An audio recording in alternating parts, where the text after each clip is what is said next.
Hi friends, അസ്സലാമു അലൈക്കും. നമസ്കാരം. പുതിയൊരു വീഡിയോയിലേക്ക് എല്ലാ കൂട്ടുകാർക്കും വീണ്ടും സ്വാഗതം. ഇന്നത്തെ വീഡിയോയിൽ നമ്മുടെ ചുറ്റുമുള്ള കുറച്ച് കാഴ്ചകളും വിശേഷങ്ങളും പിന്നെ നമ്മളൊരു നാരങ്ങ അച്ചാറിൻ്റെ റെസിപ്പിയും കൂടി ഇട്ടിട്ടുണ്ട് കേട്ടോ. നമുക്ക് ഓണമൊക്കെ ആയി വരികയല്ലേ. വീഡിയോ മുഴുവനായി കണ്ട് സപ്പോർട്ട് ചെയ്യാനും നിങ്ങളുടെയൊക്കെ അഭിപ്രായങ്ങൾ കമൻറ്റ് ചെയ്യാനും മറന്നുപോകും. നമ്മുടെ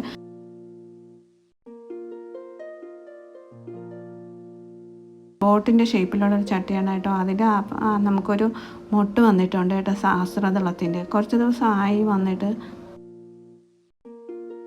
പിന്നെ വേറൊരു ചട്ടിയിലും കൂടെ ഒരു മൊട്ട് വന്ന് നിൽപ്പുണ്ട് കേട്ടോ, വിരിയാറായി. ഇതിനകത്ത് മൊത്തം ഒരു പുഴു വന്നിരുന്നിട്ട് കേട്ടോ, ഇല മൊത്തം കടിച്ച് പിന്നിക്കളഞ്ഞ്. നമ്മുടെ പൂച്ച കേട്ടോ, വലിയ പൂച്ചയും കുഞ്ഞു പൂച്ചയും. ഇന്ന് നമ്മൾ നല്ല വെയിലായതുകൊണ്ട് ആട്ടിനെയൊക്കെ പുറത്തോട്ടൊക്കെ അയച്ച് കെട്ടിയായിരുന്നു.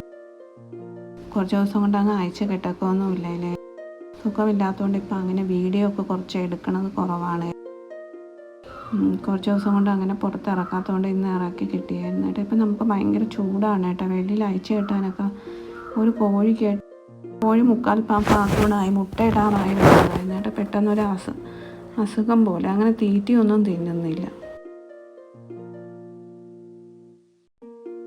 ഇന്നത്തെ നമ്മുടെ ബ്രേക്ക്ഫാസ്റ്റ് എന്ന് പറയുന്നത് ഇഡ്ഡലി ആയിരുന്നു കേട്ടോ. ഇഡ്ഡലിയും സാമ്പാറും. നമ്മൾ അരിപ്പൊടി കൊണ്ട് ഉണ്ടാക്കുന്ന ഇഡ്ഡലി ഉണ്ടല്ലോ, ഇതിന് പിന്നെ വീഡിയോ ഇട്ടിട്ടുണ്ട്. ഇഡ്ഡലിയും സാമ്പാറും പിന്നെ ചട്നി ഉണ്ടായിരുന്നു. രണ്ടും കൂടെ ഭയങ്കര കളിയാണ്. നമ്മുടെ വീട്ടിൻ്റെ പുറത്ത് ഇങ്ങനെ തേങ്ങയുടെ മുട്ടി കൊണ്ടുവന്ന് ഇട്ടിട്ടുണ്ട്. അവിടെ തന്നെയാണ്, ഉറക്കവും ഒന്നുമില്ല. നമ്മൾ ഇടയ്ക്ക് ഭക്ഷണമൊക്കെ കൊടുക്കാറുണ്ട് കേട്ടോ. ഭക്ഷണമൊക്കെ തിന്നു തുടങ്ങി ആ ഒരു പരിവായെന്ന് തോന്നുന്നു. എന്നാലും ഇടയ്ക്കിടയ്ക്ക് ഭയങ്കര കുരുത്തക്കേടാണ്. തെങ്ങിനൊക്കെ വരഞ്ഞ് കയറൊക്കെ ഉണ്ട് കേട്ടോ. നമുക്ക് സമയം പോകണമെന്ന് അറിയാം.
അച്ചാറുണ്ടാക്കണത് എങ്ങനെയാണെന്ന് നമുക്കൊന്ന് വീഡിയോ കണ്ടു നോക്കാം. ആദ്യം തന്നെ നമുക്ക് നാരങ്ങ ഒന്ന് കഴുകി വൃത്തിയാക്കി ഒന്ന് വെള്ളം തോരാനായിട്ട് മാറ്റി വയ്ക്കാം. അതിനുശേഷം ഒരു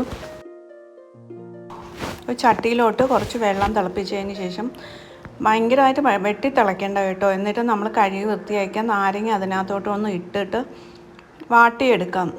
അധികം വെന്ത് പോകരുത്. വാട്ടിയത് നമുക്ക് ഒരു വാല വെച്ച് ഊറ്റി സ്റ്റെയിനറിലോട്ട് ഊറ്റി നമുക്ക് മാറ്റി വയ്ക്കാം കേട്ടോ, ഒന്ന് തണുക്കാൻ വേണ്ടി. തണുത്തതിന് ശേഷം നമുക്ക് 4ആയിട്ട് കട്ട് ചെയ്തെടുക്കാം കേട്ടോ. നമ്മൾ തിരിച്ച് വെച്ച് അതിൻ്റെ മുട്ട് ഭാഗം വെച്ച് കട്ട് ചെയ്തെടുക്കണം. എന്നിട്ട് പാകത്തിന് ഉപ്പും കൂടെ ചേർത്തിട്ട് നമുക്ക് ഒരു അരമണിക്കൂറൊന്ന് മാറ്റി വയ്ക്കാം.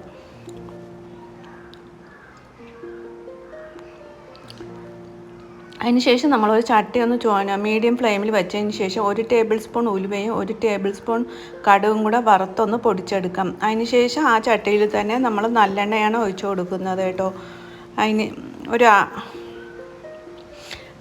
കടുകൊന്ന് പൊട്ടി വന്നതിന് ശേഷം കരിവേപ്പില ഇട്ട് കൊടുക്കാം. പിന്നെ 2 കുടം വെളുത്തുള്ളിയാണ് എടുത്തിരിക്കുന്നത് കേട്ടോ, പൊളിച്ചെടുത്തിരിക്കുന്നത്. അതും കൂടെ ഇട്ടൊന്ന് വാട്ടിയെടുക്കാം. ഫ്ലെയിം ഒന്ന് ഓഫാക്കിയതിന് ശേഷം നമുക്ക് മസാലകൾ ചേർത്ത് കൊടുക്കാം. അല്ലെങ്കിൽ വാടി വന്നതിന് ശേഷം നമ്മൾ ചേർത്ത് കൊടുക്കുക കാശ്മീരി ചില്ലി പൗഡറാണ് ചേർത്ത് കൊടുക്കുന്നത്.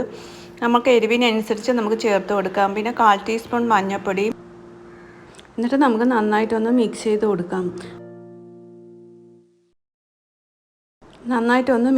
കൊടുക്കാം.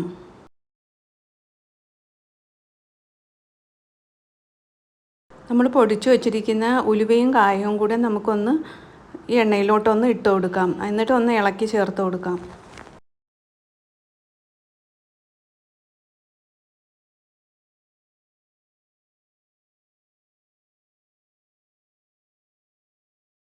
അടുത്ത നമ്മൾ ചേർത്ത് കൊടുക്കുന്നത് കായപ്പൊടിയാണ് കേട്ടോ. കായപ്പൊടിയും കൂടെ നമുക്കൊന്ന് ചേർത്ത് കൊടുക്കാം.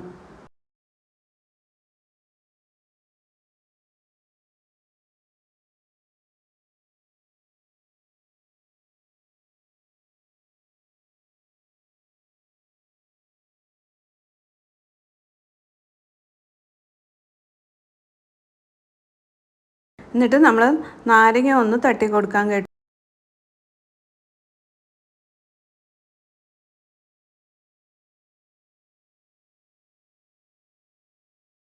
അതിനുശേഷം നമുക്ക് ഫ്ലെയിം ഒന്ന് ഓണാക്കി കൊടുക്കാം കേട്ടോ. മീഡിയം ഫ്ലെയിമിൽ വെച്ചാൽ മതി. അതിനുശേഷം നന്നായിട്ട് മിക്സ് ചെയ്ത് കൊടുക്കാം.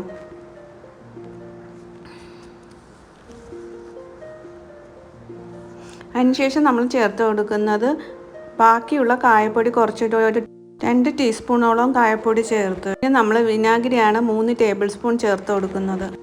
അതിനുശേഷം നമുക്ക് നന്നായിട്ടൊന്ന് മിക്സ് ചെയ്ത് കൊടുക്കാം. പിന്നെ ചേർത്ത് കൊടുക്കുന്നത് 1 ടേബിൾ സ്പൂൺ പഞ്ചസാരയാണ് ചേർത്ത് കൊടുക്കുന്നത്. കുറഞ്ഞത് 2 ടേബിൾ സ്പൂൺ ചേർക്കാം കേട്ടോ. എന്നിട്ട് പുളി ഉണ്ടെങ്കിൽ നമുക്ക് അതനുസരിച്ച് ചേർത്ത് കൊടുക്കാവുന്നതാണ്.